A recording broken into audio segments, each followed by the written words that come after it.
mempelajari mengenai rambut, fungsi rambut, dan anatomi rambut. Nah, rambut itu sendiri merupakan salah satu ciri khas manusia. Rambut berada pada bagian epidermis kulit kepala. Bagian luar rambut berbentuk tabung, tipis, dan fleksibel, diproduksi oleh organ yang disebut dengan folikel rambut.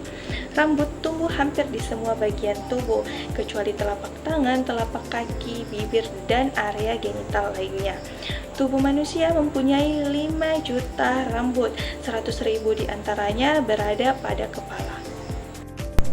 Adapun fungsi rambut, yang pertama melindungi kepala dari benturan dan sinar matahari, yang kedua memberikan kehangatan pada tubuh, yang ketiga menambah kecantikan, keempat alat perasa, misalnya rambut memperbesar efek rangsangan terhadap kulit, yang kelima sebagai mahkota, dapat membentuk bingkai dari wajah sehingga menambah keindahan dari garis warna pada wajah, yang keenam melindungi mata dari keringat, kotoran maupun debu, dan yang ketujuh membantu penguapan keringat.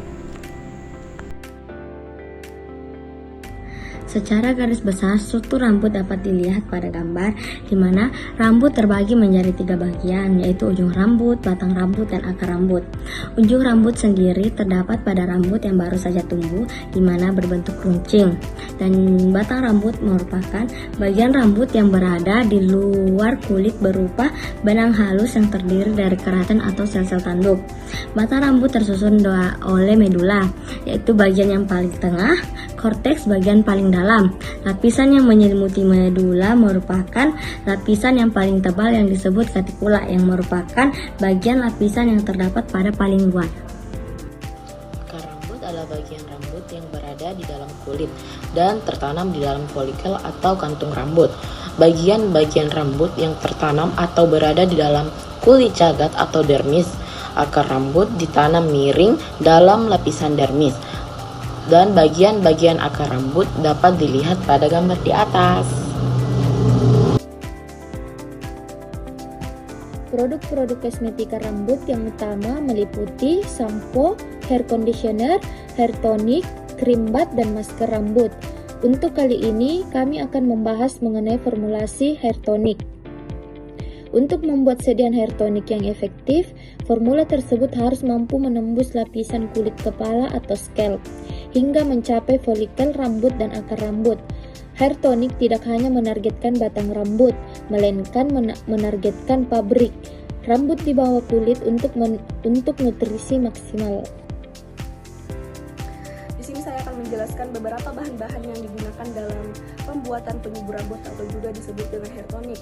Di sini ada etanol yang berfungsi sebagai pelarut nitagin atau metilpraben dan sebagai thiosulfan untuk ekstraksi daun sirsak. Etanol juga dapat meningkatkan penetrasi ke dalam kulit. Nah, kemudian itu ada propylene glycol juga dapat digunakan sebagai pelarut dan meningkatkan kelarutan bahan-bahan dalam formulasi. Propylene glycol juga berfungsi sebagai antimikroba dan disinfektan serta tidak bersifat toksik sehingga dapat meminimalisir terjadinya iritasi apabila digunakan di kulit. Nah, kemudian kita masuk ke nipagin dan nipasol berperan sebagai bahan pengawet pada kosmetik karena memiliki sifat anti-jamur, antibakteri, antimikroba, dan antiseptik. Kemudian Peraturan Kepala BPOM Republik tahun 2008 dan ASEAN Cosmetic Method atau juga disebut dengan ACM nomor 1 tentang bahan kosmetik menjelaskan bahwa nipagin atau metilparaben dan nipasol propylene paraben dapat digunakan dalam produk kosmetik dengan kadar maksimal 0,4%. DIN 80 atau polisorbat 80 merupakan cairan kental berwarna kuning yang berfungsi sebagai sulfatan non-ionik dan pengemulsi. DIN 80 juga berfungsi untuk meningkatkan konsistensi dan stabilitas sediaan, tidak bersifat toksik sehingga dapat digunakan sebagai bahan kosmetik. Sedangkan natrium metabisulfit berperan sebagai antioksin pada sediaan jika terjadi proses oksidasi. Mentol tidak hanya digunakan untuk memberi sensasi dingin pada kulit, tetapi juga dapat menghasilkan aroma yang segar. Selain itu, mentol juga sebagai pengikat penetrasi serta pemberi rasa dingin pada kulit. Daun sirsak memiliki nama latin yaitu Annona musculata. Adalah salah satu tanaman yang dapat digunakan untuk meremajakan rambut. Daun sirsak juga memiliki vitamin yang membantu menjaga dan nutrisi rambut, serta bersifat antioksidan. Daun sirsak mengandung senyawa bioaktif Annonaceus acetogenin yang senyawa aktifnya itu berguna sebagai antiparasit, anti jamur, antivirus, anti radang, dan antimikroba. Daun sirsak juga bermanfaat sebagai sumber energi dan menyerap nutrisi tubuh. Lidah buaya aloe vera mengandung khasiat dan manfaat sebagai obat.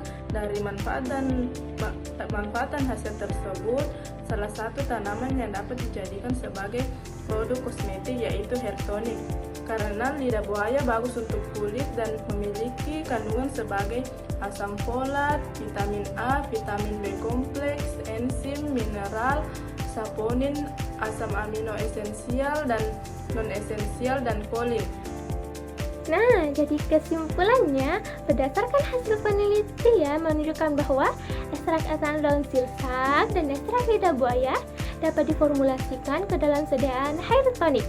Formulasi dan konsentrasi 2:1 menunjukkan kestabilan fisik yang baik dilihat dari evaluasi terdiri dari uji organoleptik, homogenitas, pengukuran viskositas, pengukuran pH, uji efektivitas rambut terhadap kelinci, dan penimbangan berat rambut kelinci. Pertumbuhan rambut pada kelinci terjadi peningkatan sampai hari ke-21 dengan panjang rambut kelinci yaitu 0,93 cm.